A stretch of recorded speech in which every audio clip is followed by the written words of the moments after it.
सुनी, अब तू बता तेरा क्या डाउट है। सर जो प्लानर बनाया है वो मतलब फॉलो होता है, मतलब होता है टू सर्टेन एक्सटेंड, बट उसके बाद शाम के बाद मूड ऑफ हो जाता है, फिर कंप्लीट नहीं होता, फिर एक दिन 2 दिन ऐसे करते करते सब पेंडिंग होते संडे को फिर टेस्ट होता है, तो फिर कुछ नहीं खत्म होता।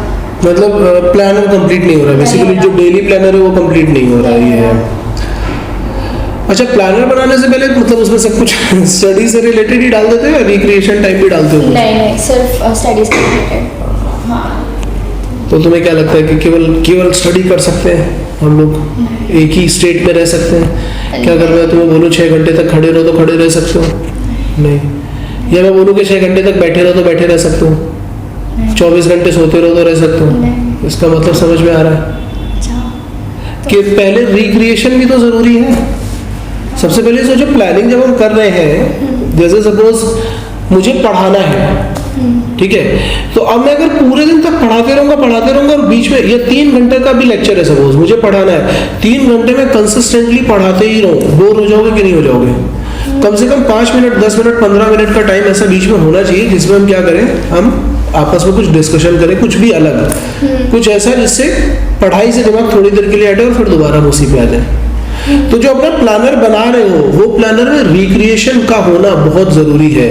मूड ऑफ होना या दिमाग हट जाना ये बताता है कि हमारा वहां पे डिसइंटरेस्ट जनरेट हो गया। और किसी भी काम में करो डिसइंटरेस्ट जनरेट हो ही जाएगा अगर कंसिस्टेंटली करने की कोशिश करोगे। एक दिन की बात नहीं है, एक दिन अगर कोई तुम्हें बोले कि नहीं तुम्हें 6 घंटे खड़े होना है तो तुम शायद हो जाओ, लेकिन कोई डेली बोलेगा तो नहीं हो पाओगे।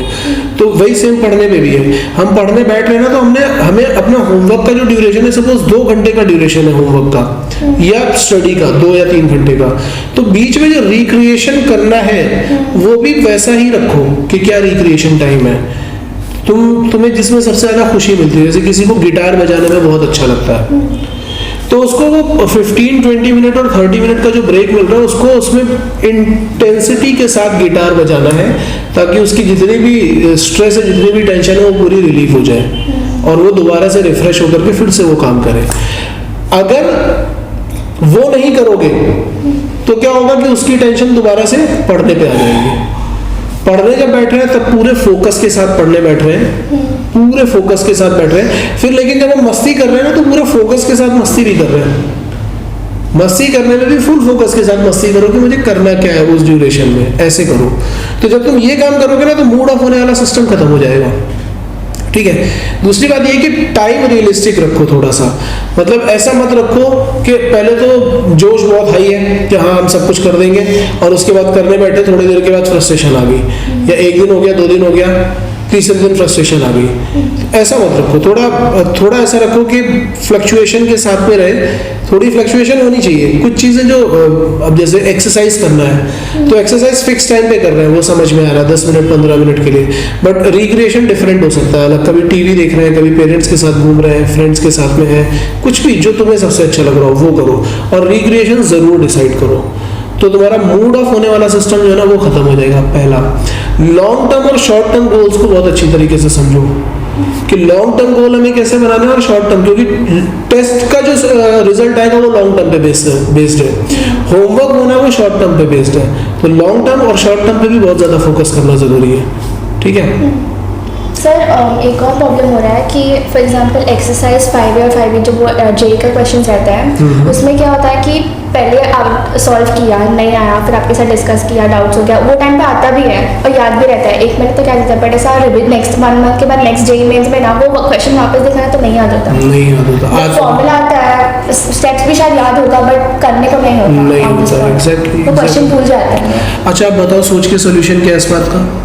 सर अभी मतलब रिवीजन में वही समझ में नहीं आ रहा कि कैसे क्वेश्चन थोड़ी रिवाइज कर सकते हैं, तो फिर मतलब देखो ये प्रॉब्लम है कि वो जो जैसे क्वेश्चन आ गया तो पूरा का पूरा क्वेश्चन कैसे रिवाइज करें, बट उस क्वेश्चन में कुछ तो ऐसा हिंट होगा ना, मतलब पूरे क्वेश्चन में कभी भी देखना, मैथ्स के क्वेश्चन ले लेते हैं, जैसे केमिस्ट्री का तो बहुत ईजी हो जाता है, मैथ्स का अगर हम कोई क्वेश्चन ले लें तो एक छोटा सा हिंट होता है जो उस क्वेश्चन को सॉल्व कर रहा होता है, कोई एक ट्रिक होती है जो उस क्वेश्चन को सॉल्व करने में, तो वो जो एक स्टेप होता है, एक पर्टिकुलर स्टेप, या वो 2-3 स्टेप जो है, उन 2-3 स्टेप को फॉर्मूला बुक में ऐड कर सकते हैं। सोच के देखो, जैसे एक इंटीग्रेशन में हम लोग जाते हैं पढ़ने के लिए, तो एक क्वेश्चन होता है sec क्यूब x का, उसमें हम क्या करते हैं, वो रिकर करता है, एक मोमेंट के बाद वो रिकर करता है। तो वो जो रिकरेंस वाला स्टेप है ना, वो 3-4 स्टेप नहीं आ जाता है, मैंने वो 4 स्टेप लिख लिए अपने आप को ये बताने के लिए कि देखो यहाँ पे रिकर कर रहा है। अब वो अगर आ गया तो उससे रिलेटेड जैसा भी कोई क्वेश्चन होगा वो हमें आने लगेगा। जैसे बाइनोमियल ही देखो, तुमने बाइनोमियल पढ़ा, सीरीज पढ़ी, कोई एक सीरीज आई है एग्जाम में, C0 C1 plus C1 C2 plus C2 C3, इस तरह के बहुत सारे क्वेश्चन बनते हैं। लेकिन इसका जो इंपॉर्टेंट स्टेप है वो कौन सा है, जब हम मल्टीप्लीकेशन करते हैं दोनों का। तो अगर वो मल्टीप्लीकेशन वाला स्टेप हमने लिख लिया कि C0 C1 बनाना है तो एक एक का डिफरेंस बना करके चलो, C0 C2 चला बनाना तो दो का बना के चलो, जितने का भी बनाना उतना बना लो, और वो एक स्टेप लिख लो, केवल उतना स्टेप, उसको फॉर्मूला बुक में ऐड कर लो। तो वो एक ऐड करोगे 10 क्वेश्चन अपने आप कवर अप हो जाएंगे, है ना। तो जब भी तुम ऐसे जेई के क्वेश्चन कर रहे हो, डिफिकल्ट क्वेश्चन कर रहे हो जो तुम्हें लग रहा है कि नहीं ये प्रॉब्लम क्रिएट कर सकते हैं आगे के लिए, उनको फॉर्मूला बुक में जरूर ऐड करो। अब रिवाइज करना स्टार्ट करो। तो जब धीमे धीमे रिवाइज करना स्टार्ट करोगे, एक दिन में हो सकता है तुम्हारे दिमाग में नहीं बैठेगा, 2 दिन 3 दिन 10 दिन 20 दिन 30 दिन फिर तो आएगा। जो कर्सर रिवीजन से प्रॉब्लम होती है कि सर कर्सर रिवीजन किया एक दिन में तो कुछ कॉन्फिडेंस ही नहीं आया, वो कैसा है, वो अर्जेंट नहीं है लेकिन इंपॉर्टेंट बहुत है, वो धीमे धीमे इफेक्ट क्रिएट करता है। कुछ चीजें ऐसी होती है जो धीमे धीमे इफेक्ट क्रिएट करती हैं, वो धीमे धीमे जमा होती जाएंगी। तुम डेली एक बार कर्सर रिवीजन करो और पढ़ते रहो, 20-30 दिन के बाद सब कुछ तुम्हारे माइंड में अपने आप बैठ जाएगा। जैसे अभी आसपास की चीजें हैं तुम्हारे, मैं तुमसे बिल्डिंग का नाम पूछूंगा कि बर्लिंगटन कहाँ है, तो उसके लिए तुमने कोई रट्टा थोड़ी ना मारा था, तुम डेली घूम रहे थे यहाँ पे, तुम्हें पता है कि द वॉक वहाँ पे, उसके सामने वो बिल्डिंग है, विनोना उधर पे है, ये क्लास धीमे धीमे हुआ ना। यही चीजें बोल रहा हूँ कि फॉर्मूला में भी ऐसा होता है। ये हमें डेली अगर हम देखें, आज अगर मैं तुम्हें बोलूँ कि सारे बिल्डिंग्स के नाम याद कर लो और मैं तुमसे पूछूंगा और तुम्हें बताना है, कोई रैंडम सोसाइटी में भेज दिया तो तुम्हें नहीं याद होगा, लेकिन तुम 1 महीने घूमो सिर्फ उसमें, सिर्फ घूमते रहो, सब याद हो जाएगा। होता है ना, यही मैं तुम्हें बोल रहा हूँ कि फॉर्मूला में भी यही होता है कि फॉर्मूला भी धीमे धीमे सब हो जाएगा। और फॉर्मूला में एडिशन मतलब उसमें करते रहो टाइम एंड टाइम। अगर लग रहा है कि ये क्वेश्चन अच्छा है, आज क्लास में हो गया, 1 महीने बाद नहीं आएगा मुझे, उसको ऐड कर लिया, रिवाइज करो, अपने आप दिमाग में बैठ जाएगा। और Stay connected with us on YouTube channel Machephy Eduworld and Facebook page Machephy Eduworld to get such informative videos, the problems of students and their solution which they are facing during the JEE preparation। और अगर आप लोगों को लगता है कि ये information किसी भी एक स्टूडेंट का थोड़ा सा भी फायदा कर सकती है, तो मेरी आपसे रिक्वेस्ट है कि इस वीडियो को ज़्यादा से ज़्यादा शेयर कीजिए। हो सकता है आप फेसबुक पे शेयर कर सकते हो या व्हाट्सएप पे शेयर कर सकते हो, किसी ग्रुप में शेयर कर सकते हो, सोसाइटी ग्रुप में, या अपने फैमिली मेंबर्स को, फ्रेंड्स को, किसी को भी शेयर कर सकते हो, करो, जिससे बच्चों को थोड़ी सी हेल्प मिले, उनको मोटिवेशन में थोड़ी हेल्प मिले, उनकी प्रॉब्लम के सॉल्यूशन उनको मिल सके। और वीडियो लेक्चर्स के लिए भी आप हमारे चैनल को रिकमेंड कर सकते हैं। थैंक्स।